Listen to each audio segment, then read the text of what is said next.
in the US, where the former UKIP leader Nigel Farage has been speaking at the annual Conservative conference known as CPAC. He joins us now live. Mr Farage, is it quite convenient that you're thousands of miles away from the UK in the week when UKIP lost the state by-election? Well, not especially, and I've been in Stoke campaigning. I did a big public event in Stoke. I'm obviously disappointed with the result, and we've got to learn some lessons from it.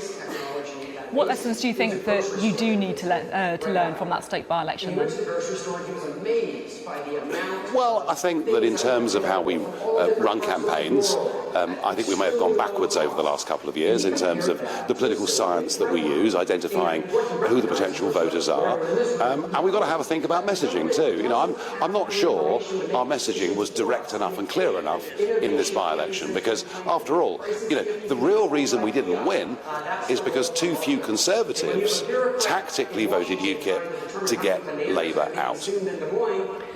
Do you think that some of the responsibility needs to rest with the leader, Paul Nuttall? Because let's face it, he didn't have the campaign that he would have wanted. He had those fake comments about Hillsborough on his website. He then pulled out of a whole load of interviews with the media, including my own.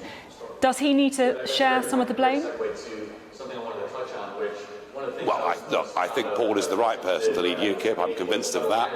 All the while Jeremy Corbyn is leader of the Labour Party, there are big opportunities for UKIP in the short term. Longer term, the opportunities will come if Brexit doesn't really mean Brexit. And goodness me, already we're seeing a government that isn't even going to try and get back our territorial fishing waters, etc. I would say this. I don't think anybody in politics has been through their career without being embarrassed about something somebody else said on their behalf. It wasn't Paul's fault that he got into this situation. All I can say is he's got my complete, unequivocal support. At the same time, though, he took a risk standing for the by-election in Stoke just soon into his tenure as UKIP leader. He failed. Surely he does need to take responsibility for that failure. Do you know something?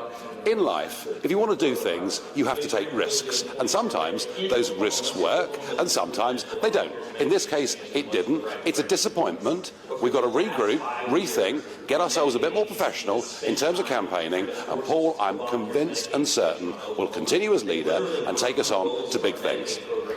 Paul Nuttall has spoken a lot about trying to take votes off the Labour Party going forward.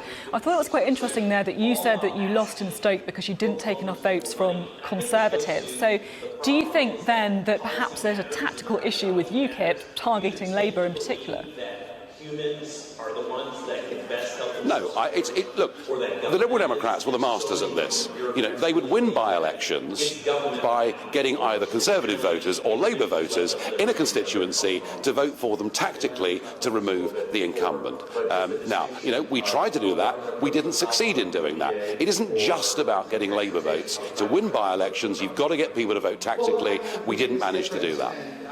Is there a big question here about what UKIP means post-Brexit, post the EU referendum? When I was in Stoke, I spoke to a few voters there who said that they voted UKIP last time, but this time they're going to vote Conservative because they believe Theresa May is going to deliver Brexit. So if that's the case, what's the point of UKIP? I think at the moment that Theresa May is riding on a popular wave of support. She, of course, backed the Remain campaign. She's given some big speeches about Brexit, ones that I've applauded myself.